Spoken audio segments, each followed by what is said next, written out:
My name is Lena, and I want to tell you the story of how I destroyed everything beautiful in my life, my marriage, my peace, and my dignity, all because I thought I deserved something more. When I married Aaron, I was 26. He was calm, gentle, and the kind of man any woman would call safe. He wasn't rich, but he worked hard. He made me breakfast every Sunday, remembered every little thing I liked, and called me beautiful even when I looked exhausted. For years, I told everyone I was lucky to have him. But somewhere along the way, I stopped believing that. Maybe it was boredom, or maybe it was my ego. Aaron was steady, but predictable. The same dinner, the same conversations, the same life. And then came David. David was everything Aaron wasn't. Confident, charismatic, the kind of man who walked into a room and everyone noticed. I met him at work. He was one of my clients, a lawyer with his own firm. We started off casually, talking about interior design for his office. But soon, our conversation stretched beyond business hours. He complimented me in ways Aaron never did anymore. "You have such a sharp mind, Lena," he'd say. "You deserve more than an ordinary life." Those words, they hit me hard. For the first time in years, I felt noticed, desired. At first, I told myself it was harmless. Just harmless flirting to make me feel young again. But it wasn't harmless. It became texts, then long calls, then dinners that turned into nights. I crossed the line, the one you can never uncross. The first time I cheated on Aaron, I came home past midnight. My hands were trembling. My heart felt like it would explode out of guilt and excitement mixed together. He was asleep on the couch, waiting for me, his phone in his hand. There was a half-eaten sandwich on the table. He must have fallen asleep waiting for me. I stood there, staring at the man who loved me more than anyone ever had, and I hated myself. But then, David texted me. "Had the best night ever. You're incredible." And in that single moment, my guilt melted away. I convinced myself I deserved this, that Aaron didn't understand me anymore, that I was just exploring who I really was. I was lying to myself as much as I was lying to him. For the next few months, I became an expert liar. I invented new projects, new clients, new deadlines. Every late night at the office was actually another night in David's arms. I told Aaron, "You know how demanding my clients are," and he'd smile and say, "I'm proud of you." Each lie felt easier than the last. But every lie also built a wall between us. Aaron stopped asking too many questions. He trusted me blindly, and that trust was like a knife twisting in my chest. Sometimes, I caught him staring at me while I was texting David. He'd smile softly and ask, "Busy day, huh?" And I'd nod. "Yeah, very busy." The guilt never left. It just buried itself deeper. One evening, I got a message from David. "We should go away for the weekend. Somewhere quiet. Just you and me." I hesitated. "What if Aaron finds out?" I asked. He laughed. "Then we'll tell him you're on a design retreat. You're smart, Lena. You can handle it." And I did. I told Aaron I was attending a creative workshop in another city. He even helped me pack my bags. As he hugged me goodbye, he whispered, "Be safe, okay? Don't overwork yourself." I smiled and kissed him, the kiss of a liar. That weekend was like a dream. Expensive wine, candlelight, and David whispering promises of a future together. "Leave him," he said. "We'll start a new life. You don't need him anymore." And I believed him. I thought I was in love. But what I didn't know was that Aaron had already begun to doubt me. When I came home, Aaron was distant. He didn't question me, didn't argue, just quiet. He still made dinner, still smiled, but something in his eyes had changed. Once, I found him scrolling through his phone late at night, looking at something intensely. When I asked, he just said, "Work emails." I believed him. After all, I was the one hiding something. Days passed, and I noticed him watching me subtly, the way I texted, the way I left the house. I thought it was my paranoia. Maybe it was guilt. Maybe I was just scared of being caught. But the truth? Aaron had already found out. He had seen the messages. He had followed me once. He had seen me with David. The way I laughed, the way I touched his arm, The way I looked at him like I once looked at my husband. And yet he said nothing. He acted as if nothing had happened. I didn't know then that silence was the most dangerous thing of all. One night, David texted me, "Next week, same place? I'll book us the resort again." I smiled and replied, "I'll tell him I have a client meeting." Aaron, sitting beside me on the couch, gently brushed my shoulder and said, "You've been working too hard lately. Maybe after this project, we should take a trip, just the two of us." His voice was soft. Too soft. It made me uneasy for some reason. I forced a smile. Sure, maybe. I didn't realize then that he already knew exactly where I'd be that weekend. He already had a plan. A quiet, cold, perfectly calculated plan. The night before my business trip, Aaron hugged me tighter than usual. "I love you, Lena," he whispered. And without thinking, I replied, "Love you too," though my mind was already somewhere else. He smiled faintly, and I swear, for a split second, there was something terrifying in his calmness, something final, like he had already said goodbye. That weekend would be the turning point of my life. The moment everything I'd built with lies, passion, and deception would collapse, not with a fight, but with a quiet, devastating revenge I could never have imagined. I went to that resort with David, laughing, drinking, feeling like I had outsmarted everyone. But I had no idea that Aaron had already spoken to Clara, David's wife. I had no idea that both of them would be at that very same resort. And I had no idea that the moment I raised my glass for a toast, the life I once had would shatter like that wine glass slipping from my hand. Because that night, my perfect little lie was about to meet Aaron's perfect revenge. When I woke up that morning at the resort, everything felt perfect. David was still asleep beside me, and sunlight slipped through the curtains like a blessing. I remember thinking, this is the life I was meant to have. Not the quiet dinners with Aaron, not the old apartment with creaky floors, but this. The luxury, the passion, the feeling of being wanted. We spent the day laughing by the pool, sipping champagne, planning our future. David told me he'd talk to his wife soon, that he wanted to make things official. I was foolish enough to believe him. I was living in a fantasy, one built on lies, and I didn't realize the real story had already begun to crumble. That evening, we went down to the resort's restaurant, candlelight, soft jazz, and expensive wine. David held my hand and said, "Soon it'll just be us. No more secrets." And for the first time, I thought, maybe it really can happen. But that thought didn't last long. Because when my phone lit up and I saw the name Aaron, my heart skipped a beat. I hesitated before answering. "Hey," I said softly, trying to sound normal. "Where are you?" his calm voice asked. "I told you," I replied, forcing a laugh. "At the design retreat in Milwaukee. It's been such a busy day." There was silence. A strange, heavy silence. Then he said something I'll never forget. "That's strange. I just called the place you said you're staying. They've never heard of any design conference there. But they did say they host a lot of romantic getaways."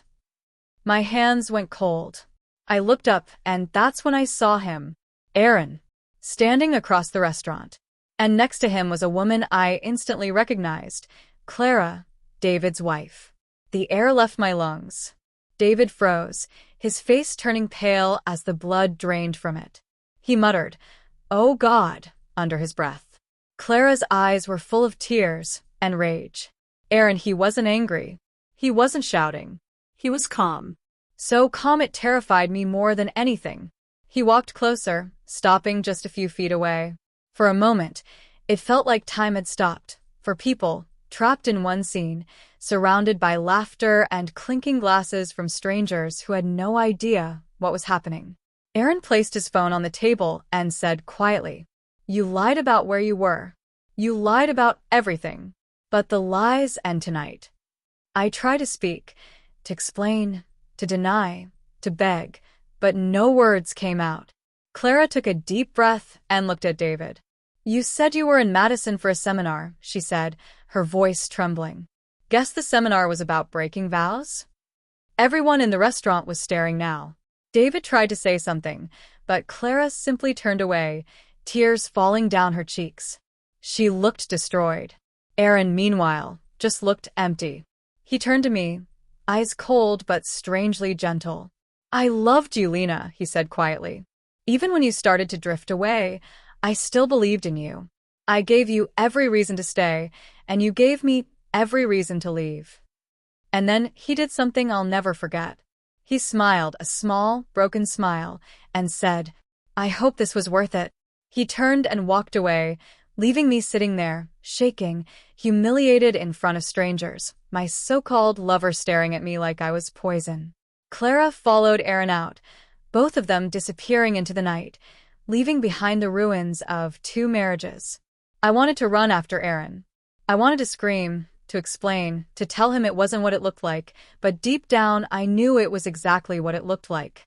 David reached out to touch my hand, but I pulled away. "Don't," I whispered. "Just don't." He sighed, looking defeated. "It's over, Lena. Everything's ruined." That night, I sat alone in that hotel room, staring at my reflection. My mascara was smeared, my face pale. For the first time, I truly saw myself, not as the victim of a boring marriage, but as the villain who had destroyed her own home. I tried calling Aaron 10 times, maybe more. No answer. I texted him, "Please, let's talk. I'm sorry." He never replied. When I returned home the next morning, Aaron was gone. His clothes, his things, everything. There was a single envelope on the table. Inside was a letter. "Lena, you'll get the divorce papers soon. I've already spoken to a lawyer. I know everything, the messages, the photos, even the money you used from our joint account for your trips. I've sent copies to your employer and to David's wife. I wanted the truth to be seen, not shouted. You destroyed our marriage piece by piece, but you don't get to destroy me. I'm done being your fool. Goodbye, Aaron." I fell to the floor and cried like a child. Every word in that letter felt like a stab straight through my chest. Over the next few days, everything collapsed. David stopped answering my calls. His wife had filed for divorce too. Rumors spread quickly. People at work started whispering, clients canceled contracts. My boss called me in and said, "Lena, we can't have this kind of scandal linked to our firm." I was fired that same day. My parents found out too. My mother cried for hours. My father couldn't even look at me. "You had a good husband," he said coldly, "and you threw it away." I was losing everything, and Aaron didn't even have to lift a finger. His silence, his calm, his deliberate revenge was destroying me faster than anger ever could. A week later, I received the official divorce papers. Attached was a note from his lawyer stating that all evidence had been presented, screenshots, photos, and even bank statements. Aaron had built a case so solid that I couldn't even fight it. He got everything, the apartment, the car, the savings.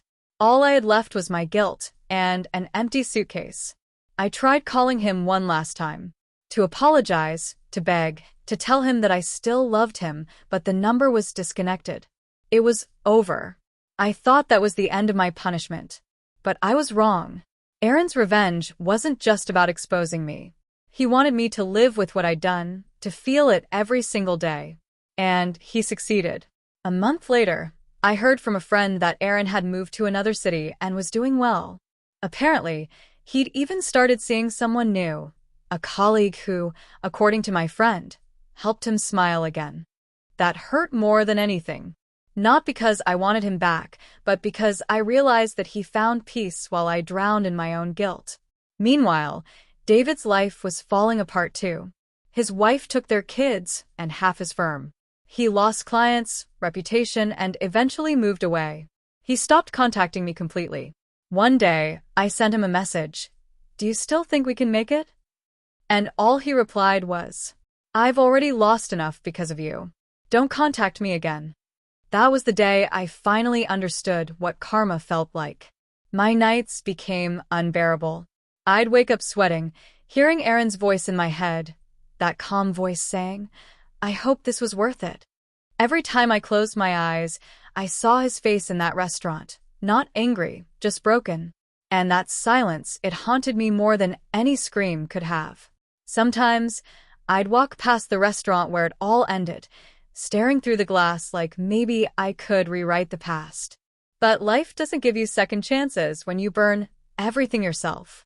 By the time the divorce was finalized, I had lost my home, my friends, my family's trust, and every ounce of self-respect. I was living in a rented room with barely enough to eat. But my punishment still wasn't over, not yet.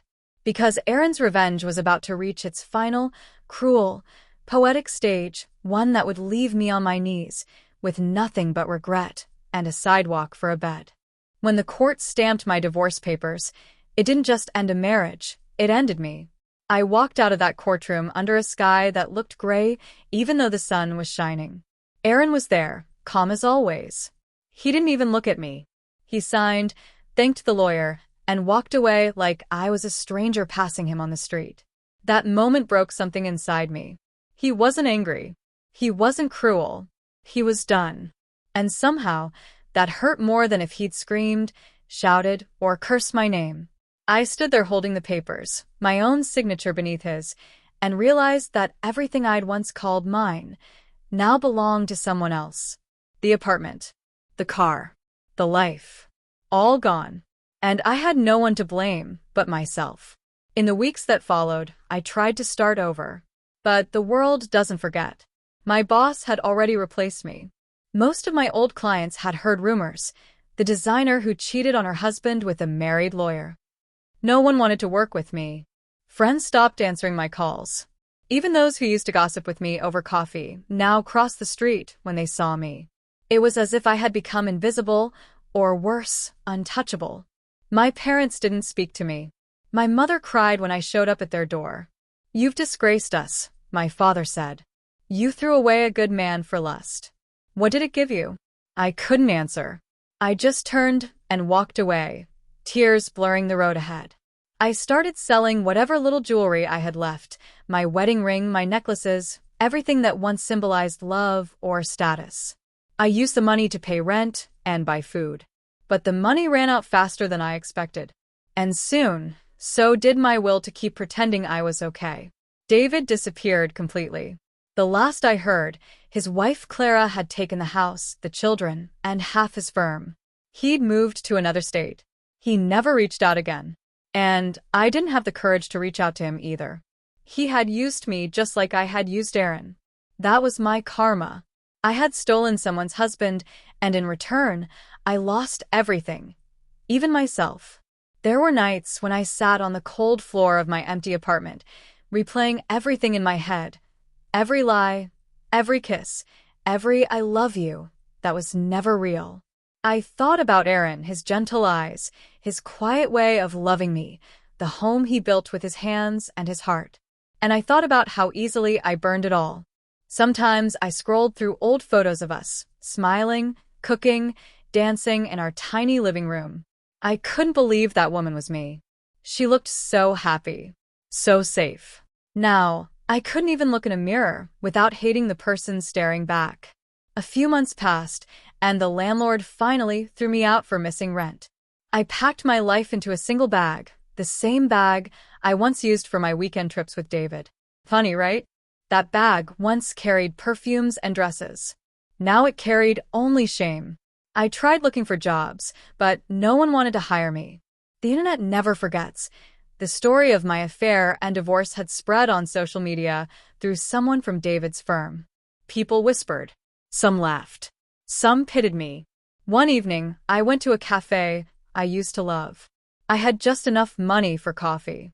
As I stood in line, I saw a man at a corner table, Aaron. He was smiling, talking to a woman. She looked kind, confident, and peaceful. He looked happy, truly happy. For a moment, he glanced up and saw me. Our eyes met. And in that 1 second, I saw everything, his pain, his healing, his peace. He didn't hate me anymore. He didn't love me either. He simply didn't care. He looked away, back to his conversation. That was the moment I finally understood what irreversible really means. You can't fix what you've shattered beyond recognition. That night, I slept on a park bench. The city lights blurred through my tears. I had nowhere left to go. Days turned into weeks. I sold my phone for cash, then my clothes, then my shoes. Eventually, I stopped caring how I looked. People stopped seeing me anyway. I started spending my days sitting on a roadside near the bus station, watching people rush to jobs, families, and lives they still had. Sometimes, I'd see couples holding hands and wonder if they knew how fragile love really is. How one lie can kill a lifetime of trust. When hunger hit, I'd ask for spare change. Some gave. Most didn't. Every time someone dropped a coin in my hand, I whispered, "Thank you," and remembered how Aaron once used to hand me flowers. One rainy night, I found a half-torn newspaper near the bus stop. On the front page was a headline about a local lawyer being awarded for community service. Aaron Miller, founder of a new family counseling foundation. I stared at his picture for a long time. He looked peaceful, fulfilled, helping people build stronger relationships, the article said. A bitter laugh escaped my throat. The man I broke was now helping others avoid what I did to him. That was his true revenge, not humiliation, not anger, but healing. He rose from the ashes I left him in, while I sank into the dirt of my own choices. That night, I cried until my body gave out. Not because I wanted him back, I didn't deserve him, but because I finally saw the truth. I wasn't a victim. I was the villain. And villains don't get happy endings. Now, every morning, I sit near that same bus stop, my back against the cold wall, watching people pass. Sometimes, I see women wearing wedding rings, smiling, holding coffee cups, rushing to meet the husbands who love them. And I whisper a silent prayer that they never make the same mistake I did. I live on scraps, on borrowed moments and fading memories. But the worst part isn't the hunger or the cold, it's the silence. The silence of the man who once called me his whole world, who now doesn't even remember my name. If anyone ever asks me how my story ends, I'd say this. I traded loyalty for lust, love for lies, and a good man for a ghost of desire. Now I live with the ghosts of both him and the woman I used to be. Sometimes, I still look up at the sky and whisper, "I'm sorry, Aaron." But the wind never answers. Because some apologies come too late, and some mistakes, they don't break your life instantly. They let it crumble slowly, until you're left begging not for forgiveness, but for survival. And that's where I am now. Just another face on the roadside, lost in regret, remembering a love I buried with my own hands.